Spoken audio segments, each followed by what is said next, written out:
El viento de diciembre en las estepas rusas no es una brisa, es una guadaña invisible que corta la piel y congela el aliento antes de que pueda abandonar los labios. En 1941, ese frío era el único dueño de la tierra. Una patrulla de reconocimiento soviética, acostumbrada a la dureza del invierno, avanzaba con cautela por un valle cerca de las afueras de Moscú.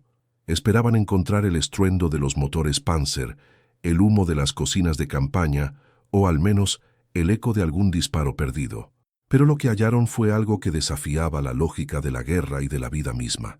El campamento del 68º Regimiento de Infantería alemán estaba allí, frente a ellos, pero el silencio era absoluto, un vacío sónico que pesaba más que el plomo. Al entrar en el perímetro, los soldados soviéticos no encontraron cadáveres apilados ni signos de una batalla frenética. Lo que vieron fue una galería de estatuas de carne.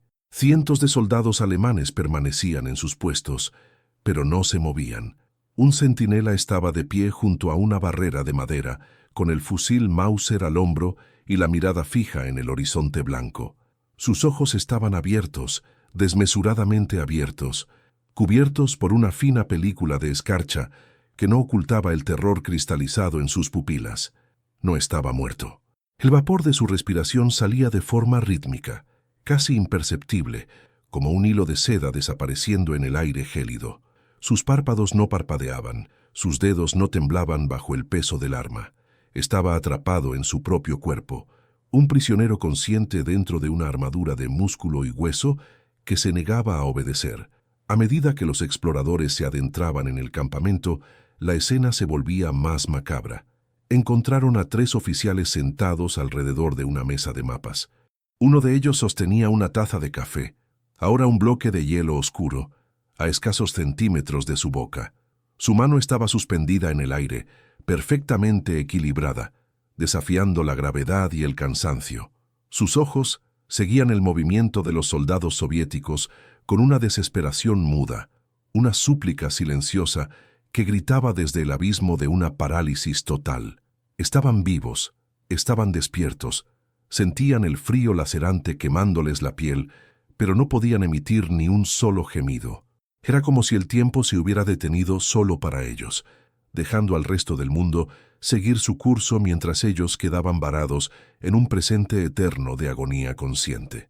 Este fue el primer encuentro documentado con lo que más tarde se conocería en los archivos secretos de la Wehrmacht como el mal de los espectros o la parálisis de cristal, una patología que no figuraba en ningún manual médico y que amenazaba con devorar al ejército más poderoso del planeta desde adentro, convirtiendo a los invencibles guerreros de la Blitzkrieg en maniquíes biológicos.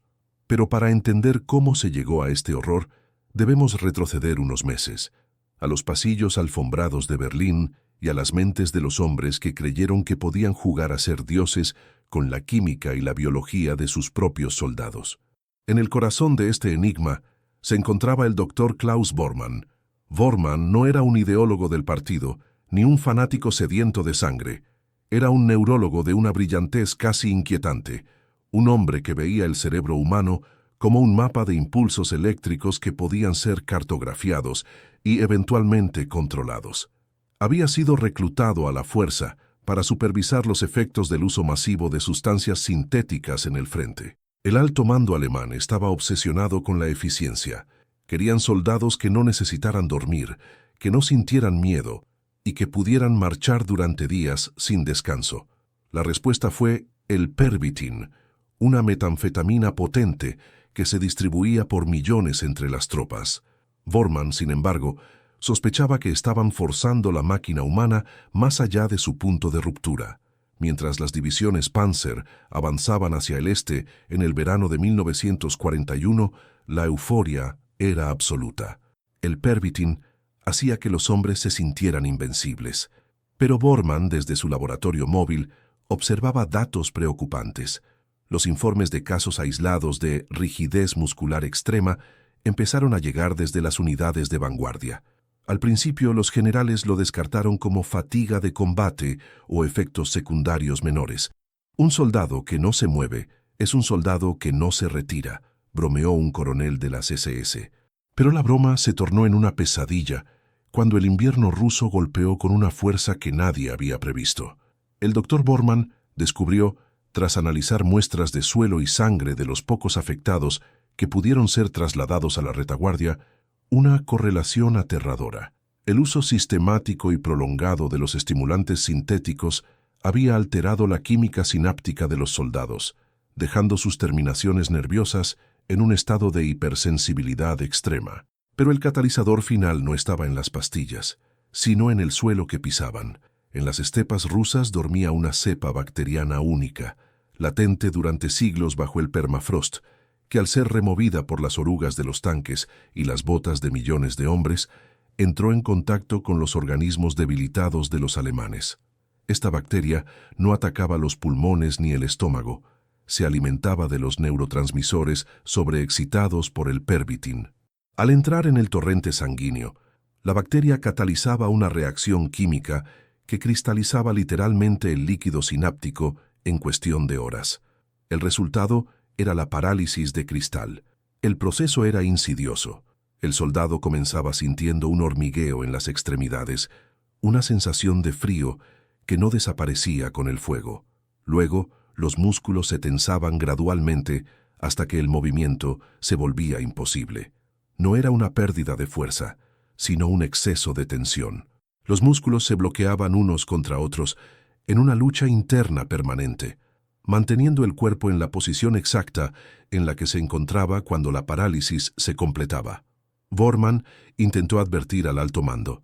Envió telegramas urgentes a Berlín, exigiendo el cese inmediato del suministro de estimulantes y la retirada de las tropas de las zonas contaminadas. Pero sus advertencias cayeron en oídos sordos. Para Hitler y sus generales, cualquier sugerencia de retirada era una traición, y cualquier debilidad biológica en la raza aria era una imposibilidad científica. El doctor se vio atrapado en una carrera contra el tiempo. Sabía que la enfermedad tenía un periodo de incubación de aproximadamente 2 semanas.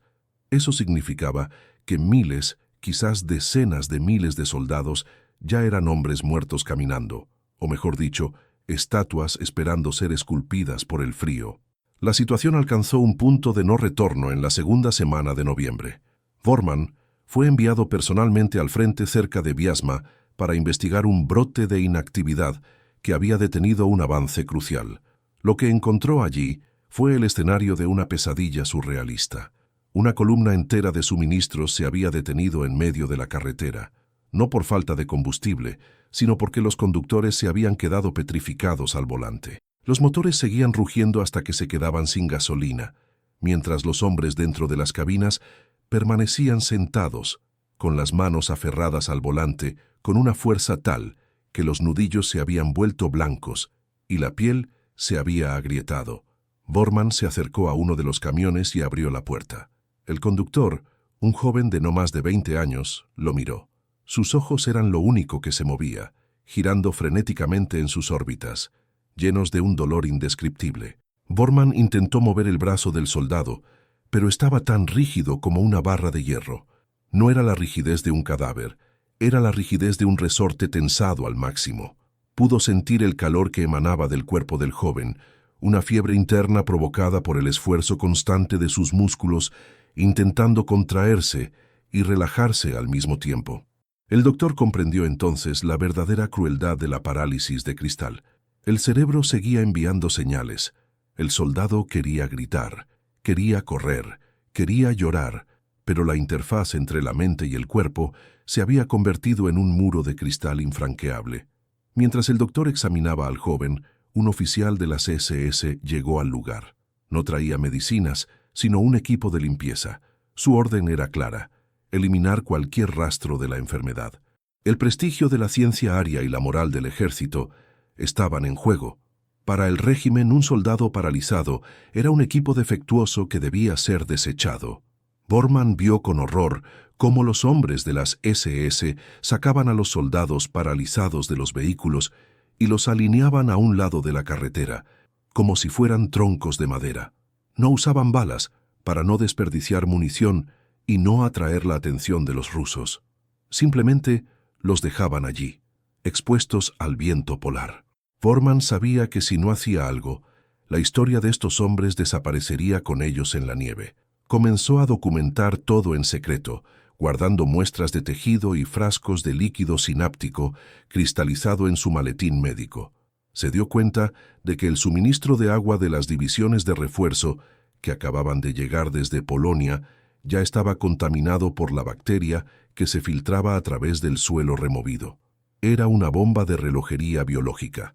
En 10 días, todo el frente central alemán dejaría de existir como fuerza combatiente.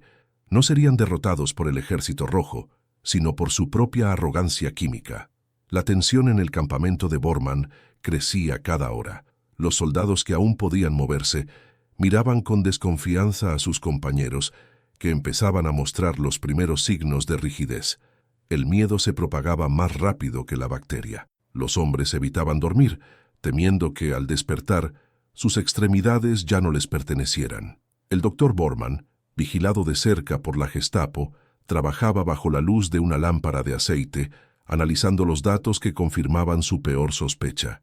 La parálisis de cristal no era solo un accidente natural. La concentración de la bacteria en ciertas áreas era demasiado alta para ser espontánea. Alguien había sembrado el suelo, o al menos alguien sabía lo que pasaría y permitió que sucediera. Una noche, mientras el termómetro bajaba a los 40 grados bajo cero, Bormann recibió una visita inesperada en su tienda. Era un oficial de alto rango de la inteligencia militar, un hombre con ojos cansados que parecía llevar el peso de todo el invierno sobre sus hombros. Sin decir una palabra, puso sobre la mesa un fajo de documentos. Eran órdenes de producción de una variante específica de Pervitin, enviadas meses antes de la invasión. Contenían un aditivo químico que, según los documentos, debía estabilizar la energía del soldado, pero que Bormann reconoció de inmediato como el ligando perfecto para la bacteria del suelo ruso. El horror se hizo profundo en el estómago del doctor. No era solo un error científico, era un plan. ¿Pero con qué fin? ¿Por qué el Reich envenenaría a sus propias legiones en el momento más crítico de la guerra? El oficial le susurró que había facciones dentro del mando alemán que sabían que la guerra estaba perdida y buscaban una forma de detener el avance hacia Moscú, creando una catástrofe que obligara a una negociación antes de que Alemania fuera totalmente destruida. Bormann se dio cuenta de que era un peón en un juego de traición que superaba cualquier ética médica. Esa misma noche, el sonido de las patrullas de las SS acercándose a su tienda le indicó que su tiempo se había agotado. El escuadrón de limpieza ya no solo venía por los paralizados, venían por el hombre que sabía demasiado. Con el maletín apretado contra el pecho y el corazón latiendo con una fuerza que amenazaba con romper sus costillas, Klaus Bormann se deslizó fuera de la tienda hacia la oscuridad del bosque helado. Detrás de él, el campamento alemán era un museo de horrores silenciosos, donde cientos de hombres permanecían de pie, con los ojos fijos en la nada, esperando que el hielo terminara de convertirlos en estatuas de cristal antes de que la muerte los reclamara por fin. La huida a través de la tierra de nadie acababa de comenzar, y el secreto que llevaba consigo era más pesado que el invierno mismo. La oscuridad del bosque ruso no era una ausencia de luz, era una entidad física, una masa de sombras densas que devoraban cualquier esperanza de orientación. El doctor Klaus Bormann avanzaba con la nieve hasta las rodillas, sintiendo cómo el frío le mordía los huesos a través de las capas de lana y cuero. Cada paso era un triunfo de la voluntad sobre la inercia. Detrás de él, el resplandor de las antorchas y el rugido de los lanzallamas teñían el horizonte de un naranja infernal. El escuadrón de limpieza de las SS, bajo el mando del implacable Obersturmbannführer Hans Krüger, no solo buscaba eliminar a los infectados, buscaban borrar la prueba viviente de un crimen contra su propia sangre. Bormann sabía que si lo atrapaban, su destino no sería una bala rápida, sino una desaparición absoluta en los archivos de la ignominia. El silencio del bosque era roto ocasionalmente por el crujido de las ramas congeladas, un sonido que imitaba con una precisión aterradora el chasquido de un hueso rompiéndose. Bormann se detuvo para recuperar el aliento, apoyándose en un pino cubierto de escarcha. Sus pulmones ardían con cada inhalación de aire polar, Abrió su maletín con dedos torpes, casi insensibles. Allí, entre los viales de suero y los cuadernos de notas, estaba el corazón del misterio. El informe de laboratorio que detallaba cómo la interacción entre el pervitin y la bacteria, Cryos sanguis, creaba una red de filamentos cristalinos en el líquido cefalorraquídeo. Era una arquitectura del horror, una prisión molecular que convertía al sistema nervioso en un circuito cerrado y bloqueado. De repente, un hormigueo eléctrico recorrió su mano derecha. Fue breve, una punzada de calor en medio del hielo. Bormann se quedó petrificado, pero no por la enfermedad, sino por el pánico. Sabía lo que significaba ese hormigueo. Era el preludio, la primera nota de la sinfonía de la parálisis. ¿Se había contaminado? Recordó haber bebido de un termo de agua en el laboratorio móvil hace 2 días. Si la bacteria ya estaba en su torrente sanguíneo, solo era cuestión de tiempo antes de que sus neuronas comenzaran a disparar señales de contracción perpetua. «No puedo ser una estatua más», pensó con una desesperación que le subía por la garganta. «Soy el único que sabe que esto no fue un accidente de la naturaleza». Mientras continuaba su marcha errática, Bormann se topó con una trinchera avanzada que había sido abandonada, o eso parecía. Al descender al foso se encontró con una escena que desafiaba cualquier descripción médica. Una decena de soldados alemanes estaban allí, atrapados en mitad de una cena interrumpida. Uno sostenía una cuchara a mitad de camino hacia su boca. Otro tenía los ojos clavados en una carta que nunca terminaría de leer. La nieve los había cubierto parcialmente, dándoles el aspecto de figuras de mármol inacabadas. Lo más atroz no era su inmovilidad, sino el hecho de que sus ojos, libres de la parálisis muscular de los párpados, gracias a una anomalía en los nervios craneales que Bormann aún no comprendía del todo, seguían vivos. Bormann se acercó a uno de ellos, un cabo joven cuya piel tenía el tono azulado de la muerte inminente por hipotermia, pero cuyo corazón aún latía débilmente bajo la túnica gris. El doctor le puso la mano en la mejilla. Estaba dura como la piedra. El soldado movió las pupilas hacia él, y en ese movimiento hubo una descarga de agonía tan pura que Bormann tuvo que apartar la vista. ¿Qué siente un hombre que está despierto, mientras el frío lo devora célula a célula? ¿Qué pensamientos cruzan la mente de alguien que ve cómo los ratones de campo se acercan a morder sus dedos porque saben que no puede defenderse? La parálisis de cristal no solo robaba el movimiento, robaba la humanidad, dejando solo el sufrimiento más desnudo y consciente. «Perdónanos», susurró Bormann, sintiendo que sus propias palabras se congelaban en el aire. «Fuimos nosotros quienes os dimos la llave de vuestra propia celda». En su mente, las imágenes de los laboratorios de Berlín se mezclaban con el horror presente. Recordó las risas de los químicos de la IG Farben cuando hablaban de la energía infinita del soldado ario. Recordó su propia ambición, su deseo de entender el cerebro a cualquier precio. Ahora, el precio estaba allí, pagado con la moneda de miles de vidas atrapadas en un paréntesis eterno. El sonido de ladridos de perros y el motor de un sidecar lo sacaron de su estupor. Las SS estaban cerca. Krüger no se detendría ante nada. Para el Obersturmbannführer, los hombres en la trinchera no eran camaradas, eran residuos biológicos. Bormann trepó fuera de la trinchera, pero al hacerlo su pierna izquierda falló. Un calambre masivo la recorrió, dejándola rígida durante unos segundos eternos. Cayó de bruces sobre la nieve, sintiendo el sabor metálico del miedo en la boca. Luchó contra su propio cuerpo, golpeando su muslo con el puño hasta que la circulación pareció retornar mínimamente. «Todavía no», se ordenó a sí mismo. «Todavía no». Se refugió en un búnker de hormigón medio derruido, un vestigio de las defensas soviéticas capturadas. Allí, en la penumbra, encontró a otro superviviente, pero este era diferente. No era un soldado, sino un civil ruso, un anciano que se acurrucaba en un rincón junto a una pequeña estufa de leña apagada. El hombre no parecía asustado de Bormann, parecía compadecido. El anciano señaló hacia el exterior, hacia las filas de alemanes paralizados, y murmuró algo en un dialecto cerrado.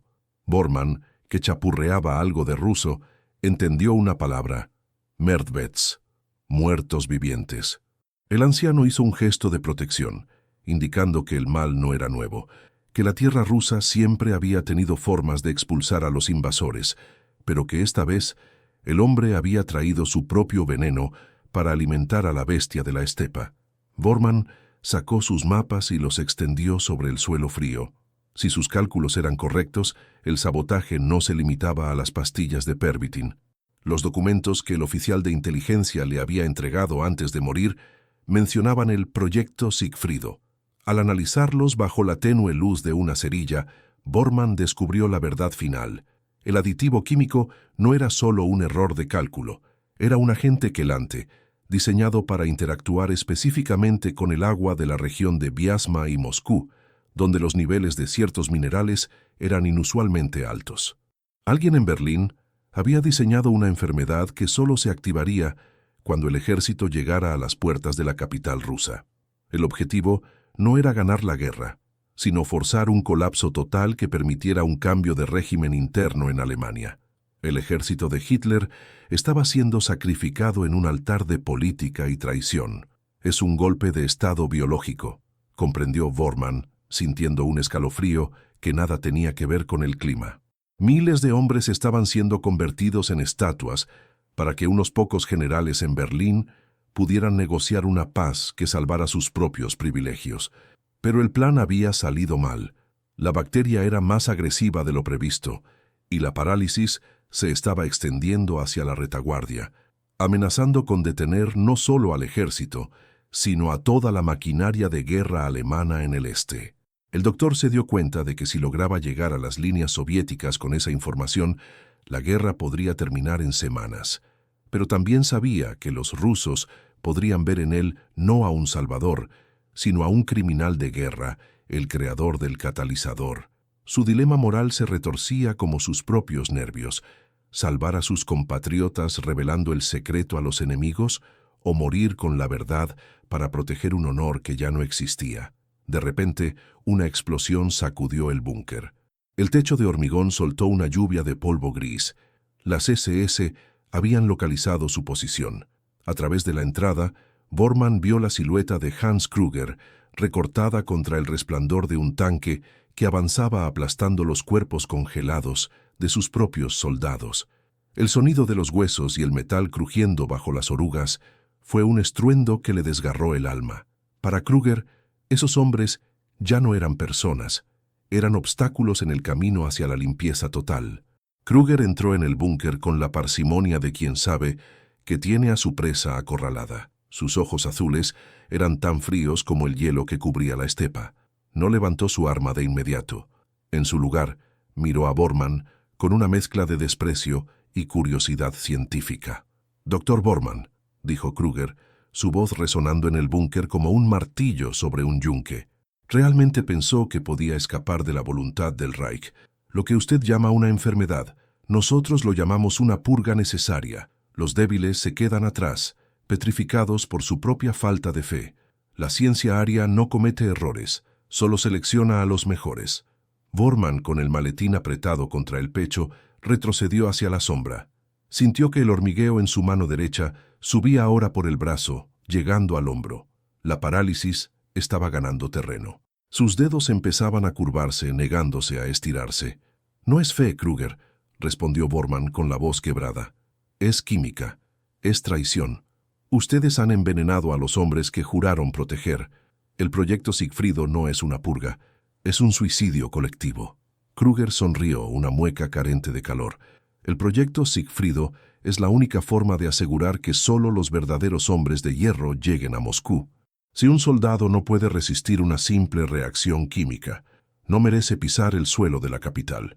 Usted, doctor, es un sentimental, y el sentimentalismo es una patología más peligrosa que cualquier bacteria». En ese momento, el anciano ruso, que había permanecido invisible en las sombras, lanzó una pesada manta sobre la estufa de leña, provocando una nube de humo y cenizas que inundó el búnker. Bormann aprovechó la confusión para lanzarse por una estrecha abertura en la parte trasera de la estructura, una salida de ventilación que los alemanes no habían visto. El dolor en su brazo era ahora un fuego blanco, una señal de que el cristal estaba creciendo en sus nervios. pero la adrenalina le dio un último impulso. Rodó por una pendiente de nieve, cayendo hacia un río congelado. Detrás de él, escuchó los disparos de Kruger y los gritos de los soldados. Pero había algo más, un sonido que no era humano ni mecánico, un lamento profundo que parecía venir de la propia tierra. Al mirar hacia atrás por última vez, antes de desaparecer en la niebla del río, Bormann vio algo que le heló la sangre más que el aire. Los soldados que estaban en la trinchera, los que estaban paralizados, habían comenzado a emitir un sonido. No era un grito, era una vibración, un zumbido armónico provocado por el viento que pasaba a través de sus gargantas bloqueadas y sus cuerdas vocales tensas al máximo. Era la música de los espectros, un requiem de cristal que anunciaba que el invierno ruso no solo recolectaba cuerpos, sino que transformaba el dolor en una fuerza de la naturaleza. Bormann corrió sobre el hielo del río, sabiendo que cada segundo de movimiento era un milagro que le robaba a la parálisis. Su destino estaba al otro lado, en la tierra de nadie, donde el misterio de la enfermedad y la traición del Reich debían ser entregados, aunque el precio fuera su propia libertad o su propia vida. El mal de los espectros no se detendría ante nada, y él era el único que llevaba el mapa del abismo en sus manos congeladas. El giro final de esta tragedia aún no se había revelado, pues en la guerra de los cristales y la sangre, la traición siempre tiene una capa más profunda, oculta bajo la nieve perpetua. El crujido del hielo bajo las botas de Klaus Bormann sonaba como disparos en la quietud de la noche rusa. Cada paso sobre el río helado era una apuesta contra la muerte. Su brazo derecho, ahora completamente rígido, colgaba de su hombro como una rama muerta, un peso inútil que desequilibraba su marcha. La parálisis no era un entumecimiento, era una presencia. Podía sentir el cristal creciendo dentro de sus vainas nerviosas, una arquitectura fría y afilada que reclamaba su territorio pulgada a pulgada. El hormigueo había llegado a su cuello, y cada vez que giraba la cabeza, sentía una resistencia elástica, como si sus tendones se hubieran convertido en cuerdas de piano tensadas al límite de la rotura. Detrás de él, las luces de las bengalas alemanas rasgaban el cielo, bañando la nieve de un blanco químico y fantasmal. Hans Kruger y su escuadrón de limpieza no se habían rendido. Bormann podía oír el ladrido de los perros, un sonido que se filtraba a través de la densa niebla como cuchillos. Esos perros no estaban entrenados para rastrear enemigos, sino para detectar el olor dulce y metálico que desprendían los cuerpos en las primeras fases de la parálisis de cristal. El doctor sabía que su propio cuerpo estaba empezando a emitir esa señal química, un subproducto del colapso de sus neurotransmisores. Estaba siendo cazado por su propia enfermedad. Al alcanzar la orilla opuesta, Bormann se desplomó contra un talud de tierra. El dolor en su pecho era una garra que se cerraba. La bacteria Cryos sanguis estaba empezando a afectar los músculos intercostales. Su respiración se volvía superficial, rápida, el jadeo de un hombre que se ahoga en aire seco. Abrió su maletín con la mano izquierda, la única que aún le obedecía con cierta torpeza. Sus ojos se fijaron en el frasco de suero que había extraído del laboratorio. Según sus notas, contenía una enzima capaz de revertir la cristalización, pero era un prototipo inestable. Si se inyectaba demasiado pronto, el choque anafiláctico lo mataría en segundos. Si esperaba demasiado, sus dedos estarían demasiado rígidos para sostener la jeringa. En ese momento de vulnerabilidad, el silencio del bosque fue interrumpido por un susurro. No venía de sus perseguidores, sino de unos metros más adelante, donde las sombras de los árboles eran más densas. Bormann levantó la vista y vio una figura. No era un soldado alemán, ni uno de los espectros paralizados. Era una mujer, envuelta en pieles pesadas, con un fusil Mosin Nagant colgado al hombro. Una partisana rusa. Sus ojos oscuros y sabios recorrieron la figura maltrecha del doctor, deteniéndose en su brazo rígido y en el distintivo de la Wehrmacht en su uniforme. Bormann intentó hablar, pero su garganta se bloqueó. El cristal había llegado a las cuerdas vocales. Solo pudo emitir un sonido sordo, una vibración que resonó en sus propios oídos como el cristal frotado. La mujer se acercó con cautela, manteniendo la distancia. No lo mató de inmediato. En su lugar, Hizo un gesto hacia el bosque, hacia donde otros combatientes soviéticos observaban desde las sombras. Lo que Bormann vio a continuación lo dejó sin aliento. Los rusos no estaban atacando a los alemanes paralizados que salpicaban la zona. Los estaban usando. Habían colocado trampas alrededor de las estatuas alemanas, convirtiendo a los soldados moribundos en cebos para atraer a las patrullas de las SS hacia campos de minas y emboscadas. La ironía era insoportable. Los hombres que Bormann había intentado salvar, los hombres que el Reich había sacrificado, se habían convertido en parte del paisaje letal de la estepa. Eran monumentos al fracaso, utilizados por el enemigo como simples obstáculos tácticos. El doctor sintió una oleada de culpa que le quemó las entrañas. Él había ayudado a perfeccionar el Pervitin. Él había ignorado las primeras señales de inestabilidad sináptica en favor del avance científico. Cada soldado convertido en piedra era una frase en un libro de texto que él mismo había ayudado a escribir. «Soy un monstruo», pensó Bormann, mientras la partisana lo obligaba a ponerse de pie a punta de fusil. «No soy diferente de Kruger. Él usa el fuego para borrar el error, y yo usé la ciencia para crearlo». Su monólogo interno era una espiral de autodesprecio. Se imaginó a sí mismo en Berlín, meses atrás, dando conferencias sobre la plasticidad del sistema nervioso bajo estrés inducido. ¡Qué estúpido había sido! El sistema nervioso no era plástico, era frágil como el cristal de Bohemia, y él lo había golpeado con un martillo químico. Los partisanos lo llevaron a un campamento oculto en las ruinas de una antigua aldea quemada. Allí, en un sótano húmedo que olía a tierra y a humo de mazorca, Bormann fue arrojado ante un hombre que parecía ser el líder. Era un oficial médico soviético, el doctor Alexei Sokolov. Pero Sokolov no lo miró con odio, sino con una curiosidad profesional que resultaba casi más aterradora. Sobre una mesa de madera astillada, Sokolov tenía varios frascos con etiquetas alemanas. Bormann reconoció las marcas. Eran los suministros del proyecto Siegfriedo. «Doctor Bormann», dijo Sokolov en un alemán impecable pero gélido, «llevamos semanas observando cómo sus hombres se convierten en pilares de sal.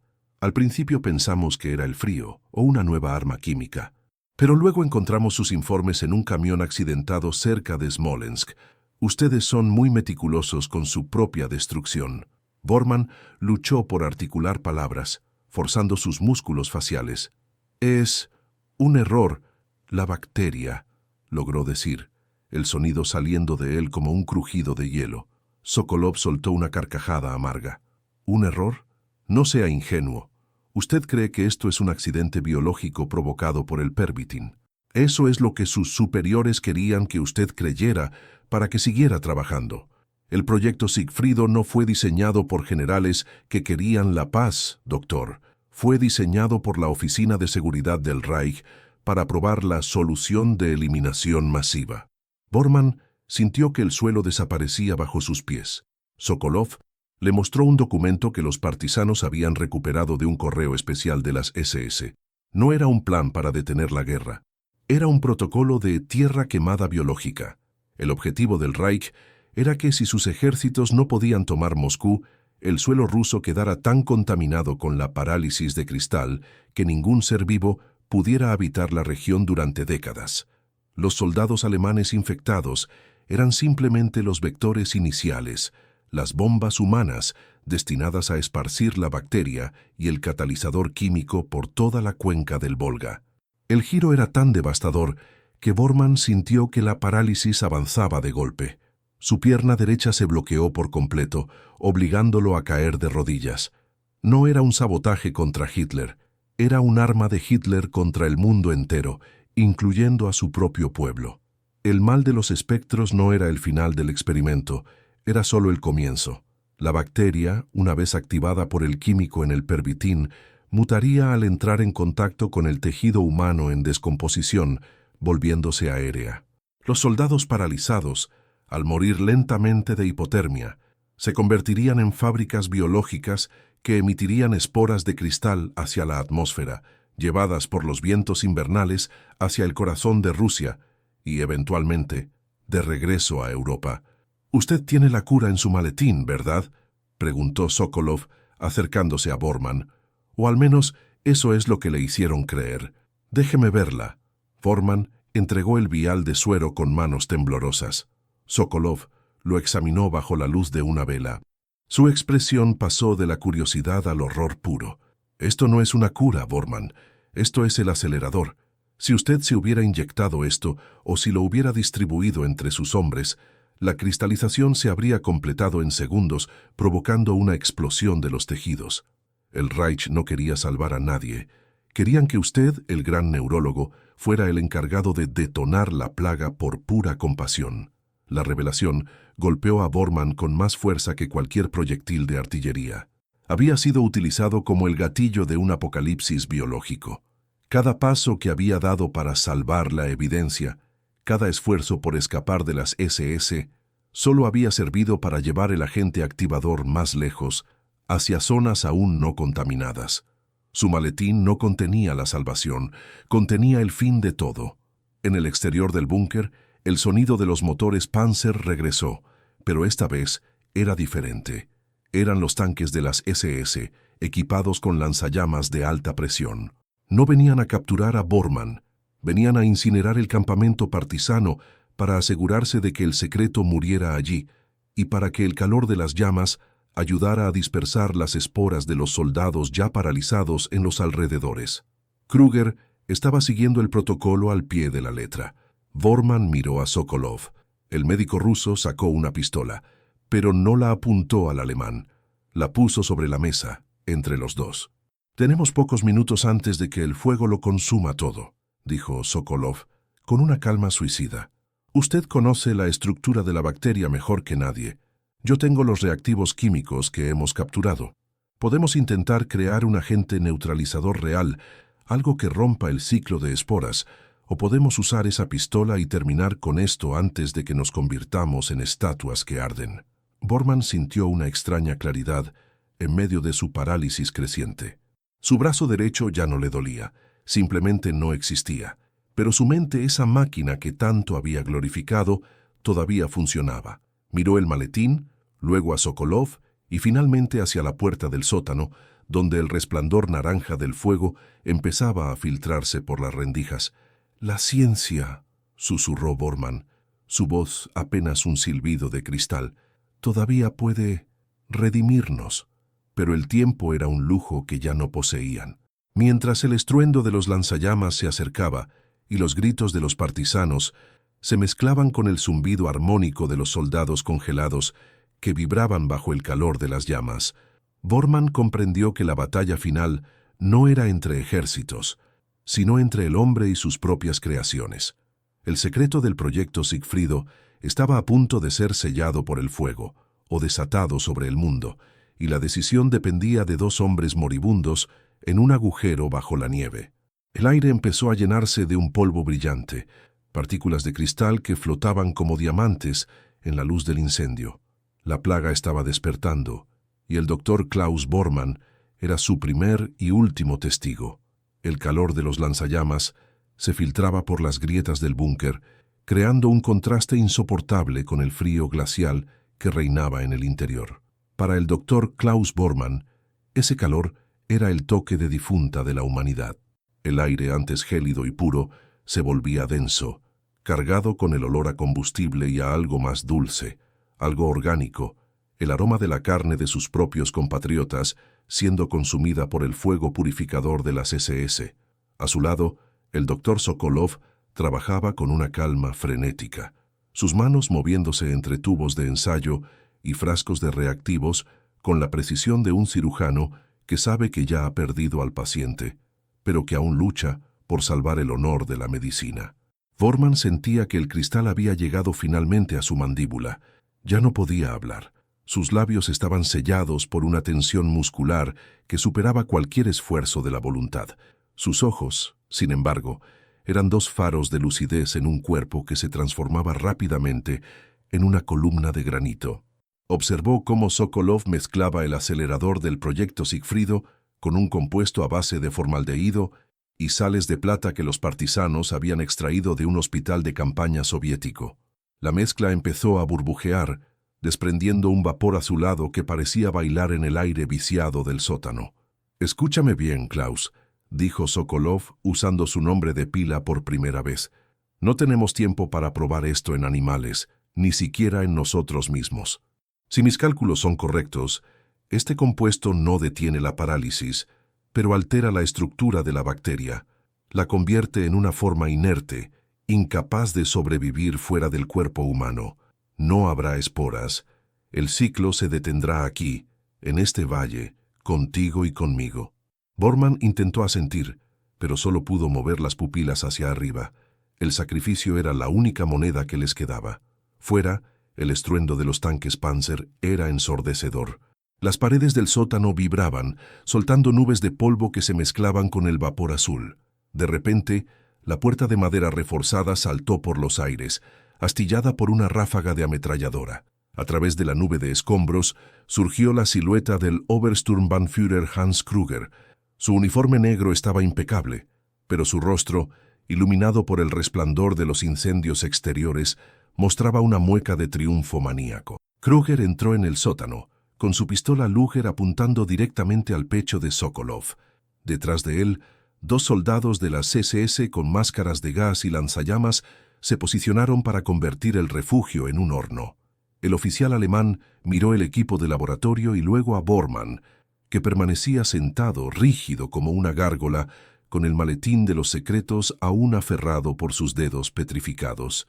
«El doctor que quería salvar al mundo», dijo Krüger, su voz destilando un veneno que rivalizaba con la bacteria.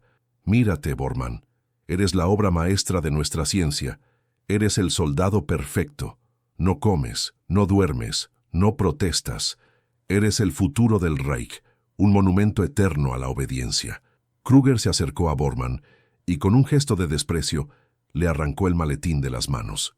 La fuerza necesaria para abrir los dedos del doctor fue tal que se escuchó el chasquido de los tendones rompiéndose, pero Bormann no emitió ni un solo gemido. Su rostro permanecía en una máscara de impasibilidad forzada, mientras por dentro su mente gritaba ante la violación de su propia carne. El alto mando ha decidido que Viasma será el epicentro de la nueva era, continuó Krüger abriendo el maletín. Estas muestras que usted tan diligentemente protegió serán lanzadas sobre las líneas de suministro enemigas. Si los rusos quieren nuestra tierra, se quedarán con ella, pero no podrán moverse para reclamarla. Serán un imperio de estatuas bajo un cielo alemán. Sokolov dio un paso adelante, levantando el frasco con el vapor azul. Usted no entiende nada, Krüger. La bacteria ya ha mutado. Sus propios hombres están muriendo antes de poder ser útiles. Lo que usted tiene en ese maletín es el fin de su propio ejército, no del nuestro. Krüger soltó una carcajada seca y disparó. La bala atravesó el hombro de Sokolov, derribándolo. El frasco voló por los aires, pero antes de que pudiera estrellarse contra el suelo, Bormann, en un último y agónico esfuerzo de voluntad que desafiaba todas las leyes de la biología que él mismo había estudiado, estiró su brazo izquierdo. La parálisis se rompió por un segundo, fracturándose bajo la presión de una adrenalina pura y suicida. Sus dedos, rígidos y sangrantes, atraparon el frasco a milímetros del suelo. El esfuerzo fue terminal. Bormann sintió cómo su corazón tartamudeaba, incapaz de bombear sangre a través de arterias que se estaban volviendo sólidas. Pero tenía el frasco. Miró a Krüger, y por primera vez en toda la historia de esa noche, el oficial de las SS sintió miedo.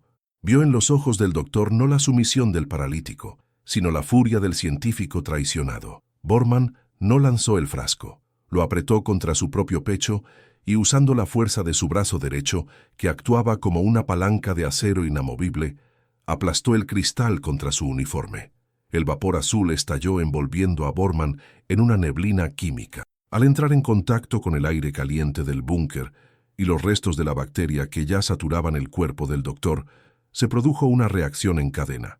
El vapor no se disipó, se expandió como una onda de choque gélida, neutralizando las partículas biológicas en el aire.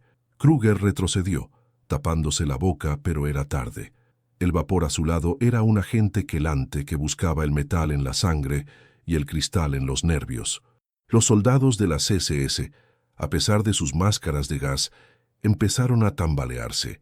No era la parálisis de cristal lo que los golpeaba, sino la neutralización violenta de la misma. Sus músculos, tensados por el pervitin, sufrieron un colapso masivo. Cayeron al suelo como marionetas a las que les han cortado los hilos. Kruger intentó levantar su arma de nuevo, pero sus dedos no respondieron. Miró sus manos y vio, con horror, que su piel se tornaba de un color gris ceniza. La reacción química iniciada por Bormann estaba consumiendo el combustible biológico de la enfermedad. El oficial cayó de rodillas ante el doctor. Bormann, ahora envuelto en una costra de cristales azules y plata, parecía un dios antiguo emergiendo de la tierra. Había dejado de ser humano para convertirse en el antídoto final. Sokolov, herido pero vivo, se arrastró hacia la salida de emergencia, mientras el búnker empezaba a colapsar bajo el peso de los tanques que pasaban por encima. Miró hacia atrás una última vez. Vio a Klaus Bormann sentado en su silla, una estatua de azul brillante que irradiaba una paz glacial. A su alrededor, Kruger y sus hombres se retorcían en el suelo, atrapados no en la vigilia absoluta, sino en un desvanecimiento químico que los borraría de la historia. El búnker se hundió definitivamente cuando una granada de artillería soviética impactó directamente en la estructura. El techo de hormigón y tierra sepultó el secreto del proyecto Sigfrido, a sus creadores y a sus verdugos. El fuego de los lanzallamas se extinguió bajo toneladas de escombros y nieve, sellando la cámara del horror para siempre. Semanas después, cuando el contraataque soviético de invierno barrió a las divisiones alemanas lejos de Moscú, los soldados del Ejército Rojo encontraron algo extraño en los campos de batalla de Vyazma. No eran las pilas de cadáveres habituales. Eran grupos de soldados alemanes que parecían haberse quedado dormidos mientras caminaban. No estaban rígidos como estatuas de cristal, sino blandos, sus cuerpos desprovistos de toda energía, como si algo les hubiera succionado la esencia misma de la vida hasta el último átomo. La parálisis de cristal se había convertido en el sueño del olvido. Los archivos soviéticos mencionarían años más tarde un brote inusual de fatiga extrema entre las tropas capturadas, pero el nombre del doctor Klaus Bormann nunca aparecería en los libros oficiales de historia. Su sacrificio y el de Sokolov, que desapareció en el caos de la guerra llevando consigo los diarios de Bormann, evitó que el mal de los espectros se convirtiera en una pandemia global. El Reich, en su desesperación, intentó recrear el proyecto Sigfrido en otros laboratorios, pero sin el genio de Bormann y sin la cepa original de la estepa, que había sido neutralizada por el agente azul, solo obtuvieron fracasos costosos y soldados inútiles. La guerra continuó su curso sangriento, pero el avance hacia Moscú nunca se reanudó con la misma fuerza. La Wehrmacht había perdido su energía infinita. El pervitin siguió usándose, pero el miedo a la rigidez, a convertirse en una estatua consciente, se infiltró en la mente de cada soldado alemán como un cáncer psicológico. El mito del mal de los espectros circulaba por las trincheras en susurros aterrorizados, la advertencia de que la tierra rusa no solo devoraba ejércitos, sino que robaba el alma de quienes intentaban conquistarla con veneno. En el lugar donde una vez estuvo el búnker, la nieve cae hoy con una suavidad engañosa. Debajo de metros de tierra y olvido, los restos de Klaus Bormann permanecen en su trono de cristal azul. Es el único testigo silencioso de una época en la que la ciencia se divorció de la moral para abrazar el abismo. Su cuerpo petrificado es un recordatorio de que el progreso sin conciencia es solo una forma más sofisticada de suicidio. La historia del mal de los espectros terminó en aquel sótano, pero sus ecos aún resuenan en los archivos clasificados de la Guerra Fría, donde los científicos estudiaron durante décadas los informes fragmentados de un doctor alemán que prefirió convertirse en piedra antes que permitir que su nación convirtiera el mundo en una tumba de cristal. Al final no fueron los generales ni los políticos quienes decidieron el destino de aquel invierno de 1941, sino un hombre que recuperó su humanidad en el momento exacto en que perdió el movimiento. El silencio de la estepa rusa guarda el secreto. Si alguna vez caminas por esos bosques y sientes un hormigueo eléctrico en la nuca, o si ves una figura de nieve que parece demasiado humana para ser solo hielo, recuerda la historia de Bormann. Recuerda que la verdadera parálisis no es la del cuerpo, sino la del corazón que permite que el horror se disfrace de necesidad. El cristal puede ser eterno, pero la voluntad de un solo hombre, incluso atrapada en una estatua de carne, es capaz de romper las cadenas más frías de la historia. La parálisis ha terminado, pero la lección permanece escrita en el hielo. El hombre propone, la ciencia dispone, pero es la conciencia la que finalmente impone el fin de la pesadilla.